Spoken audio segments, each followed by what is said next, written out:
लोग इस तरह के प्रश्न आपसे करेंगे। इसके सही उत्तर क्या है इसे आपको समझना पड़ेगा, और जब तक ये सही उत्तर आप नहीं देंगे तब तक आपको समझ में नहीं आएगा। प्रश्न है, महंगा क्या होता है, सस्ता क्या होता है? महंगे की क्या परिभाषा, what is the definition of high MRP या हाई प्राइस? क्या डेफिनेशन, कोई बता सकता है? महंगे और सस्ते की क्या परिभाषा है?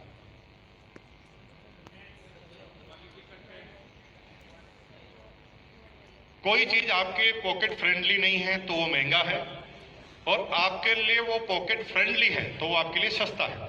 मैं 1 लाख रुपए पर मंथ कमाता हूं तो केला 20 रुपए केजी मेरे लिए बहुत सस्ता है, लेकिन अगर मेरी इनकम 150 रुपए पर डे है तो 20 रुपए का केला मेरे लिए बहुत महंगा है। केला वो का वही है, करोड़पति खा रहा उसी के लिए भी वही केला है, और जो गरीब खा रहा उसके लिए भी वही केला है। यानी ये पूरी की पूरी चीज डिपेंड करती है आपका कितना पॉकेट फ्रेंडली, आप पॉकेट फ्रेंडली है, लुक सामान आपके लिए, वही ये डिसाइड करता है। किसी भी वस्तु की तुलना ऐसे नहीं की जाती जैसे आप करते हैं। मैं 8 रुपए के साबुन से नहाता हूं, आपका 10 का है तो महंगा है, ये आम आदमी प्रश्न करता है। ये सही उत्तर नहीं है और ये सही प्रश्न भी नहीं है। किसी साबुन की साबुन से तुलना करना कभी संभव नहीं है, किसी कार की तुलना कार से करना संभव नहीं है, जब तक कि कंटेंट सामने नहीं बोले जाए। कार 2 लाख रुपए की भी आती है और कार 2 करोड़ रुपए की भी आती है, तो कौन सी महंगी है और कौन सी सस्ती है? दोनों ही कार है। तो 2 करोड़ वाला जो खरीद रहा है वो ये तो नहीं कहता महंगी है, अगर ऐसा कहता तो फिर वो बिकती नहीं।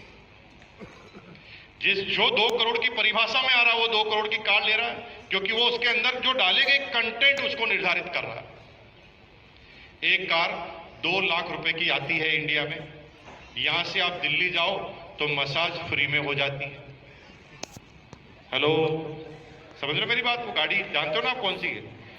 वो गाड़ी को आप खरीद लो तो आपको कभी जीवन में मसाज कराने की जरूरत नहीं। आप अपने गांव से भीलवाड़ा तक आएंगे तो इतने धक्के लगेंगे, कमर आपकी ऑटोमेटिक सब तरफ से मसाज हो जाएगी। और एक कार है 2 करोड़ की, जिसमें घुसते ही ऐसा टेम्परेचर मिलता है, ऐसा कंफर्ट लेवल मिलता है कि आपकी सोने की इच्छा नहीं होती तो भी नींद आ जाती।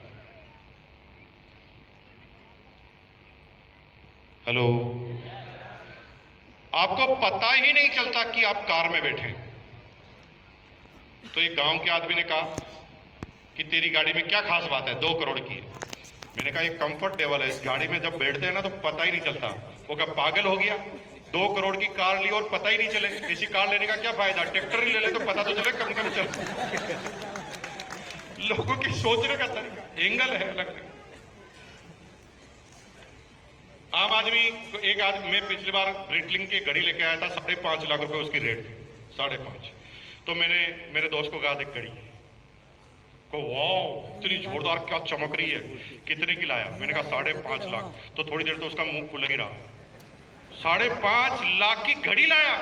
मैंने कहा हाँ 5.5 लाख की, क्या खास बात है? मैंने कहा खास बात क्या, घड़ी है। वो कहते तेरी घड़ी में कितने बजे? मैंने कहा 12:40। वो कह मेरी 250 वाली में भी इतना ही बजा, 12:40। अब तेरी भी 12:40, मेरी भी 12:40, तो मैंने तो 250 में 12:40 बढ़ा ली, और तू 5.5 लाख में 12:40 बजा रहा है, तो बेवकूफ हुआ कि नहीं? क्या खास बात है बताओ? ऐसे आदमी मिलेंगे आपको? क्या खास बात है तुम्हारी घड़ी? खास बात यह है कि ये ब्रिटलिंग की घड़ी मेरा टाइम बता रही है, 250 की घड़ी तेरा टाइम बता रही है। दोनों के टाइम अलग अलग है, ये तेरा टाइम है, ये मेरा टाइम है। अभी हमारी जो सोच है, अक्सर हमारे बाप दादा जो बड़े संघर्ष करके आगे गए वो आपको कहेंगे। मेरी मदर के पास, मेरी मदर मुझे कहती तू दिवालिया, मतलब मेरी मदर मेरे से बहुत प्यार करती है, लेकिन मेरे सामने कभी उसने मेरे से प्यार नहीं किया। वो कहते तू पागल है, दिवालिया है, सारा जहां पर 10 रुपए में काम करता चलता वहां पर तू 10,000 खर्च करता है, तेरे अंदर दिमाग नहीं है, बस ऐसी ऐसी बातें करता। और अक्सर ये ज्ञानी लोग आपको मिलेंगे। कौन सी होटल में रुका? मैंने कहा ताज। कितना किराया? 26,000। 26,000? मैं तो 150 रुपए वाली धर्मशाला में रुका हूं, अग्रवाल धर्मशाला। तेरी भी सुबह 8 बजी है, मेरी भी सुबह 8 बजी है, तुझे भी नींद आई है, मुझे भी नींद आई है। मैंने कहा नींद तो दोनों को आई है, दोनों के सपने अलग अलग।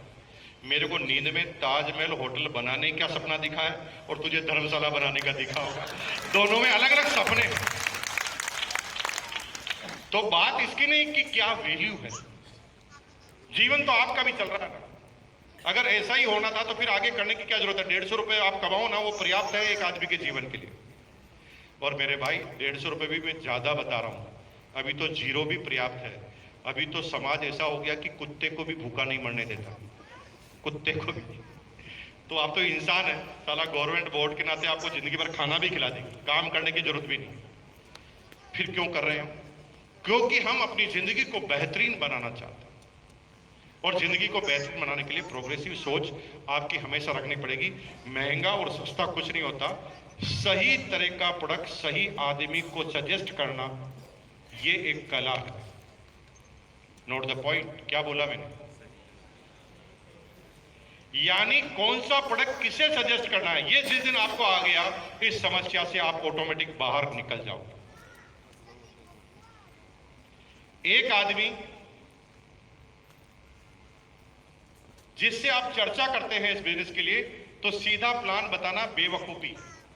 पहले उसका बैकग्राउंड जान लेना, ताकि आप जो आगे के शब्द बोलेंगे उसके बैकग्राउंड से रिलेटेड होते हुए बोलेंगे, तो वो प्रभावशाली रहेंगे। सर आपका नाम क्या है, आप क्या करते हैं? वो कहा मैं सुपरवाइजर हूं। किस फैक्ट्री में? तो लगभग फिर उसे ये मत बोलना आपकी सैलरी कितनी है, नहीं तो बुरा मान लेगा। तो आपको क्या बोलना है? सर फिर 20-25 हजार रुपए तो आपके महीने की कमाते होंगे। वो कहे नहीं 17-18, वो खुद बोलेगा। लेकिन ऐसे शब्द का प्रयोग करना है जिससे सामने वाले का ईगो कभी हर्ट ना हो। वो कहे मेरे से कैसे पूछ रहा तू सैलरी कितनी? तू कौन है मेरे से पूछने वाला?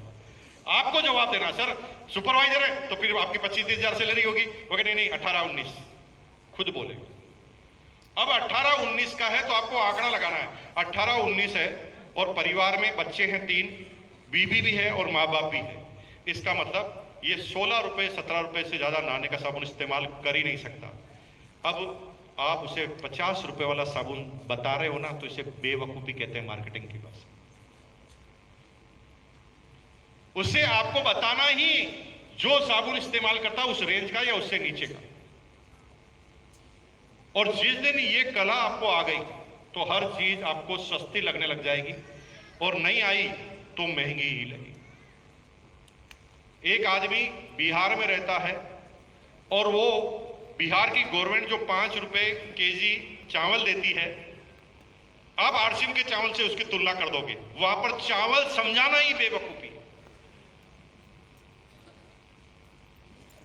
कौन सा प्रोडक्ट किसे रिकमेंड करना, यही तो कला है। किसे रिकमेंड करना और कहां रिकमेंड करना, ये दोनों ही एक कला का विषय है। और जिस दिन आपको ये समझ में आ गया कि किस व्यक्ति के साथ क्या बात करनी है, आपको समझ में आ जाएगा। इसलिए सीधा सीधा जब आप किसी से बात करें तो सबसे पहले एक ब्रीफ में इंट्रो ले, उससे 10 मिनट तक कैजुअली बात कीजिए। 10 मिनट तक जब उसके पूरे सिस्टम के बारे में हमें पता चले, तो उससे रिलेटेड होते हुए हम प्रोडक्ट जब उसे डेमो करेंगे तो आपको पता चल जाएगा। एक आदमी सर्विस क्लास है, 1 लाख रुपए सैलरी है, अधिकतम उसकी 8 लाख करीब